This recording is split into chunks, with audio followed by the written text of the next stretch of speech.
amma ka'een xalayaa barreesse. Xalayaa maaliin barreesse tokko waraqaa irratti barreesse kan bakka fi yaa rabbiitti garaanaa laaffisii akkuma kana argite illee garuu haati akkamitti dhala ofiitti garaa jabaattiin jedheen.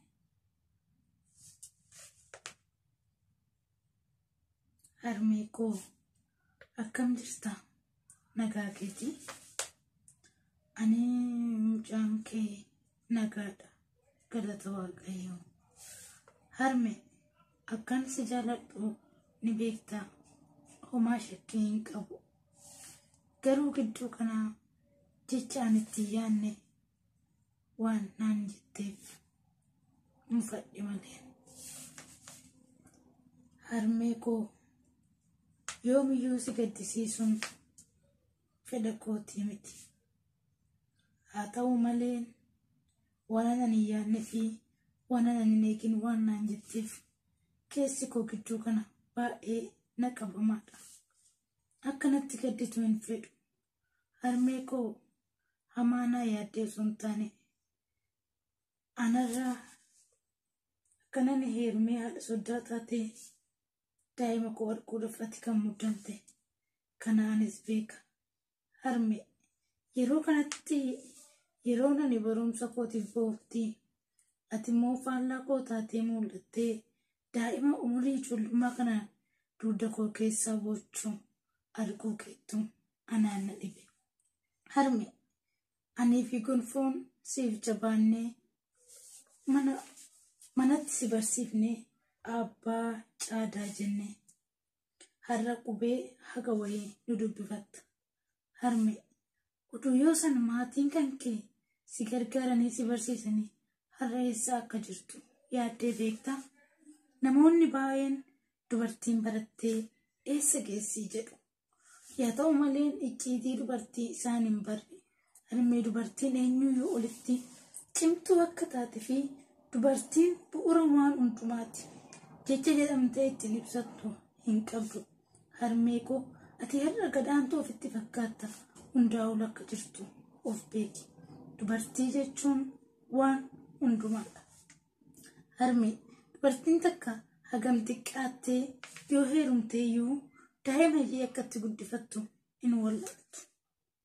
Kana jechuun namni daa'ima dhalattee daa'ima xiqqoo hammatee guddise maal dadhaba jettee yaadda? Harmee koo warroonni dhiiraa garuu kana godhuun itti hin ulfaata. Qonna yoo ta'e wanti ishee daangessu tokkollee hin jiru ni qotti. Wanti dhiirri hojjetus wanti isheen hojjechuu dadhabde hin jiru. Waan lafa kanarra jiran dhiisii qilleensa irratti wantoota balali'an isiin oofuu dandeessi. Harmee koo hin dogoggorin dhalaati barbaadduu fi haadha soddaa ta'uu ati hawwitu hundinuu yeroo isaa eeggate ni ta'a. Eenyuuf na kennuu taata jedhee haga har'aa ani siin gaafanne. Eenyu fakkaati na kennuu taates hin beeku. Yaa ta'u malee nani yeroo kanatti sammuu koo keessa kan jiru barumsa qofa waan ta'eef harmee sagalee koo sitti ol fuudhee si gaddisiiseera. Haadha koo yoomiyyuu sin jaaladha. Garuu yaada kan kee jijjiiru osoon barumsaa boo'uu gufuun jala keessee kana harmee koo na jalaa fuudhe. Aabbanis atis na wajjin hin dadhabdanii iddoo kanaan na geessaniirtu. Harmee koo ani siif mucaa kee ishee dubaraa takkittiidha. Bakka guddaatti na eeggadhu. Boruuf immoo waan kana caalu hojjedhee si agarsiisuu hin danda'u. Harmee koo dubbii kiyya kanatti aartee boocii osoo hin taane boruu guddadhee bakka guddaa ga'ee hojii kootti akka boonsuun abdadha. Yoo kana argitu yoo kana dubbifattetti akka ati yaada kan kee jijjiirtu nan amana. Harmee koo hedduun si jaaladha. Naa jiraadhu. Umuriin naa dheeradhu. Harmee koo si yoomiyyuu si gaddisiisuu hin fedhu. Gammachuu kee si ilaadhee gammachuu koo si ilaadhee bakka kee gadda qooddadha. Umurii dheeraa naa jiraadhu. Baay'een si jaaladha. Ani mucaa kee Leensudha. Mana barumsaa yoon deemee galutti gammachuudhaan yaanni kee jijjiiramee fuula kee arguun fedha. Akka ati ganama kilaasii koo dhuftu waan beekuuf kutaa keessichaa koo waan dhuftu waan beekuufin siif barreesse. Harmee koo sin jaaladha.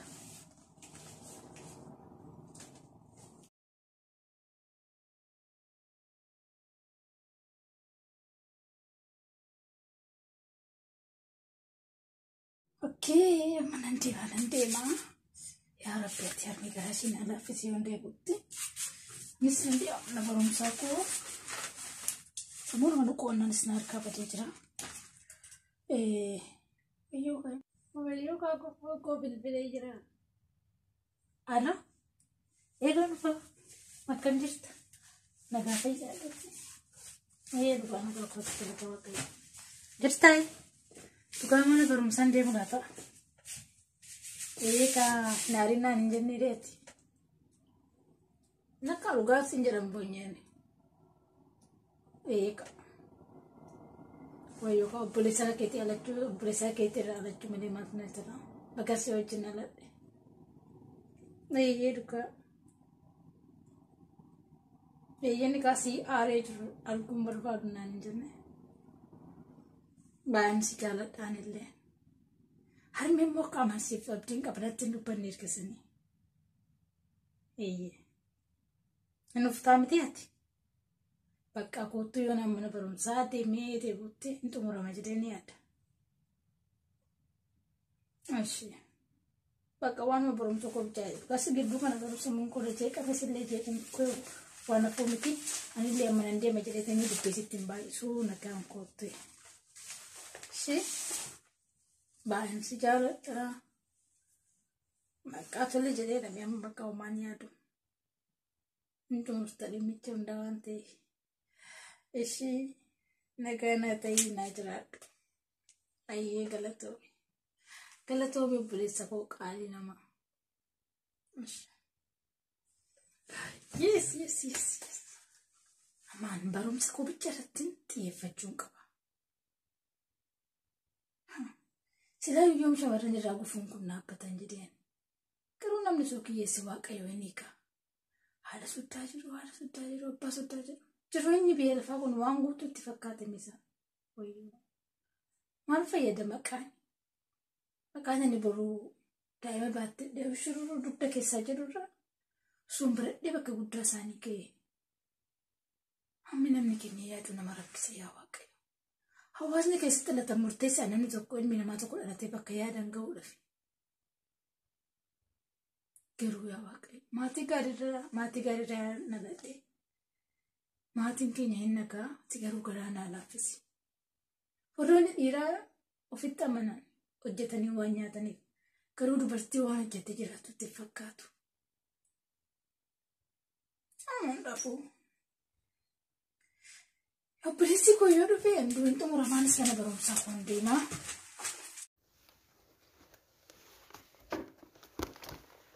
Akkam jirtu warra manaa armee namni mana hin jiru dhufeera akkuma kaleessa bilbila dhufeera eessa jirtan mana armee dhufeera an ilmi kee armee siyaadee barariyaa dhufeen jira akkam naa jirtaa kottu adda kee keessan dhungadhaa siyaadeen dhufe meerre leensunoo namni mana maaltu dubbataa akka mucaa kiyyaatitti sagalee mucaa kiyyaa tan dhagaa'e gonf dhuftee anaa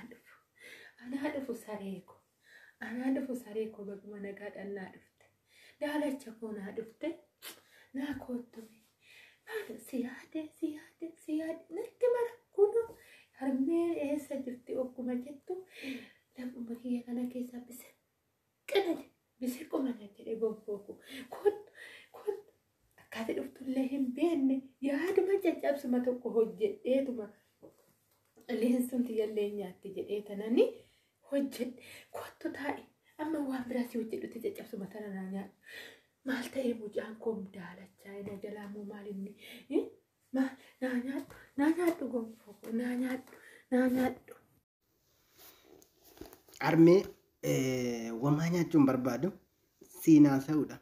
Dhadhaansi dibaa. Ati akkuma daa'imaa xiqqishoo yeroo ani horii eegutti na laalaa jirta. Ani amma nama guddaa ta'eera. Homaan rakkataniiti taa'iti anaanaase.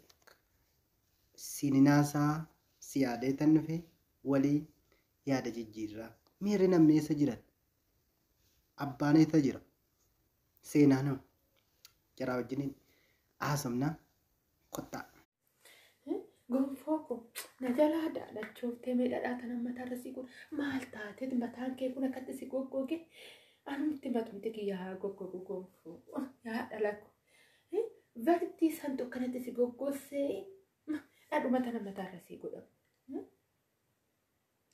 Maal jette sila ijoolleen bara kana maal mataa ati dhadhaan dibadhu jetta. Leensuun lakki leensuun waa miti. Barumsuma kana wanni ariitiin jedhe malee homaan jenne gonfoo koo maaf hin diban maaloo asumarra sii godha akkuma durii sanitti ammatuma kanarra sii godha. Nan guddadhe silaa akkanuma ittaan dhalli bara kana yaa dhaloota bara kana maal olma koo kaleessuma lafaa baatee bar guddanne bar guddinni ammaatti yaa gonfoo koo guddinni kan jedhamu. Gaafa bantii sanii baatee hojii naa qabattee sitti fuudhee dhala kee argeen gaafa sananii nama guddaadha siin jedha. Maaliifan nama guddaadha siin jedha seete yaa gonfoo koo gaafa sana. Amaanaa kiyya muluu akkanan itti si guddise amala kee wajjiniin haadha manaa keetitti as si kennu. Gaafa sanii of danda'e mucaan kiyyaa jedhee tanan gaafa sanii. Homaa hin yaadu cinaacha tokkotti ciisa. Maaliin akka anaa taate too kasi faana jiraattu haadha manaa kee eeggataate fuudhetan. Bakka haadha manaatiin nama bu'u. Amma baratti xiqqishuudha gonfoo koo. Ganaadha kanaafuu ganaa si'uun guddisne gana ooma si'uu dhungadhee quufee. Miiratti mara miira dhungadhu gonfoo koo. Si'uu yaadee bar. Gisee duraanii alaa fiddee dhufteetu harmeettee natti maramtu sadhisuma fa'aa yaade yaa gonfoo. Harmee wamaa nyaachuun barbaadu siinaa sa'uudha. Dhadhaansi dibaa. Ati akkuma daa'imaa xiqqishoo yeroo ani horii eegutti na laalaa jirta. Ani amma nama guddaa ta'eera. Homaan rakkataniiti taa'iti anaanaase. Siininaasaa si yaadee tan dhufe walii yaada jijjiirraa. Miirri nammeessa jiran. Abbaan eessa jira. Seenaa noo. Jaraa wajjiniin haasofnaa kottaa. Gonfoo koo na jalaa daadhachooftee miidhadhaa tan mataa irra si kun maal taateet mataan kee kun akkatti si goggoge anumti matumti kiyyaa goggogu gonfoo yaa dhalako. Vartii santu akkanatti si goggossee dhadhuma tana mataa irra si godhamu. Maal jette sila ijoolleen bara kana maal mataa ati dhadhaan dibadhu jetta. Leensuun lakki leensuun waa miti. Barumsuma kana wanni ariitiin jedhe malee homaan jenne gonfoo koo maaf hin diban maaloo asumarra sii godha akkuma durii sanitti ammatuma kanarra sii godha. Nan guddadhe silaa akkanuma ittaan dhalli bara kana yaa dhaloota bara kana maal olma koo kaleessuma lafaa baatee bar guddanne bar guddinni ammaatti yaa gonfoo koo guddinni kan jedhamu. Gaafa bantii sanii baatee hojii naa qabattee sitti fuudhee dhala kee argeen gaafa sananii nama guddaadha siin jedha. Maaliifan nama guddaadha siin jedha seete yaa gonfoo koo gaafa sana. Amaanaa kiyya muluu akkanan itti si guddise amala kee wajjiniin haadha manaa keetitti as si kennu. Gaafa sanii of danda'e mucaan kiyyaa jedhee tanan gaafa sanii. Homaa hin yaadu cinaacha tokkotti ciisa. Maaliin akka anaa taate too kasi faana jiraattu haadha manaa kee eeggataate fuudhetan. Bakka haadha manaatiin nama bu'u. Amma baratti xiqqishuudha gonfoo koo.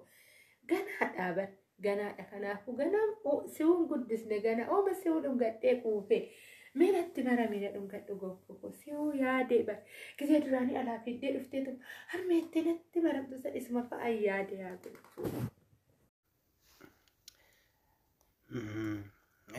Leensuun akkamii barnootaan amma barnoota isii akkuma duraatti itti jajjabeessaa jirta. Fuulduraaf mucaan kun akka bakka guddaa geessuu fi gargaarsi keessan baay'ee barbaachisaadha.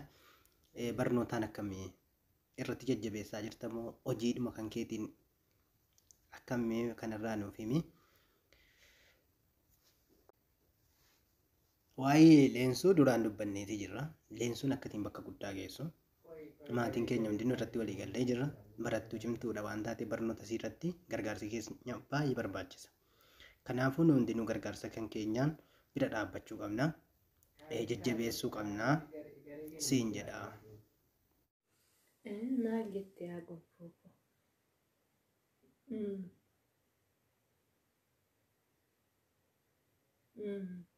Yaa anni kee kabiddanitti nama quubsa yaa gonfoo kooyi. Dhala ofii kaa'ee nimtuuyyuu adurreenuu dhala ofii gaafa dhalte bakka kanatti na jalaa bada jetteeti ilkaan guurrattee boodha biraatii kara boodha biraatitti jijjiirratti. Yaa gonfoo koo kuma duraanitti ittan gorsalleedha akkuma ati jette eenyumaan itti jajjabeessa mana tamaarii kanatti. Egaa kamii yaa gonfoo koo yaadni kee liqinfamaa leensuuti yallee akkanumatti waanuma tatta'e haasofti.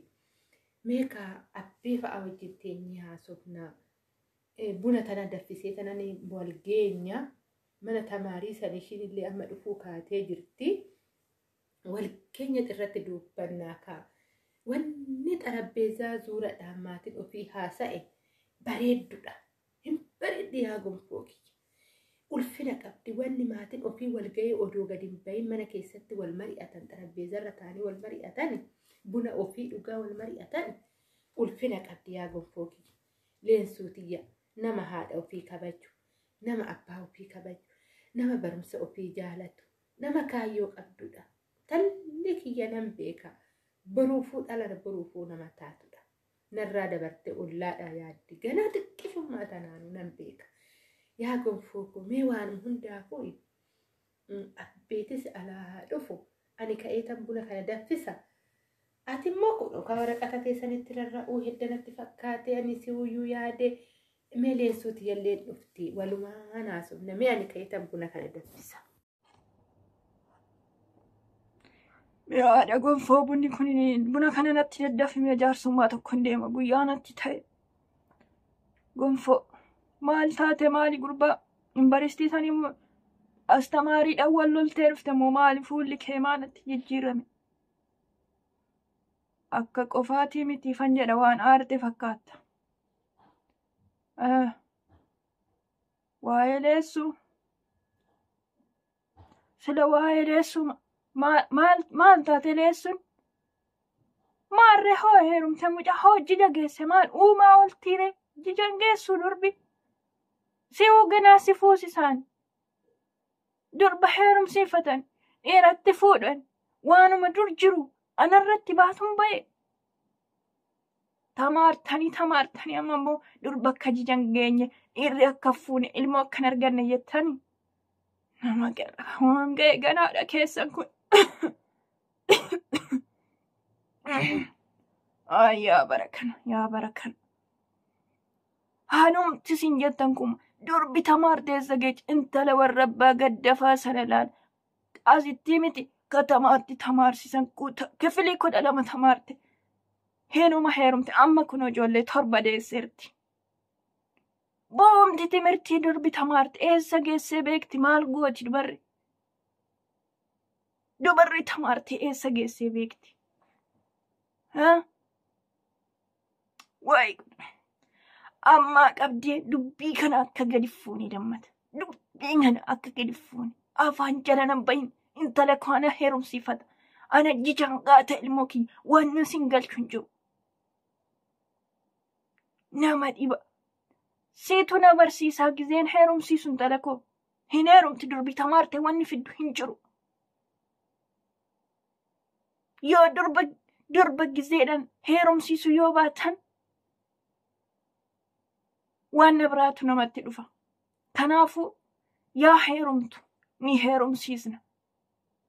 Jija geesse ilmoo argatte bultii ishee ijaarrattee jiraatti.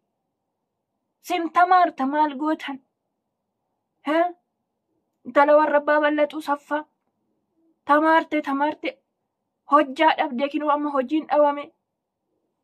Qaasiraa hojjetti amma maali kani wirdatii miti kuni badiin kana caalem durba heerumsiisudha malee. Kana oduu kana timirtii kee kana achumatti fudhadhu deemi narraa deemi.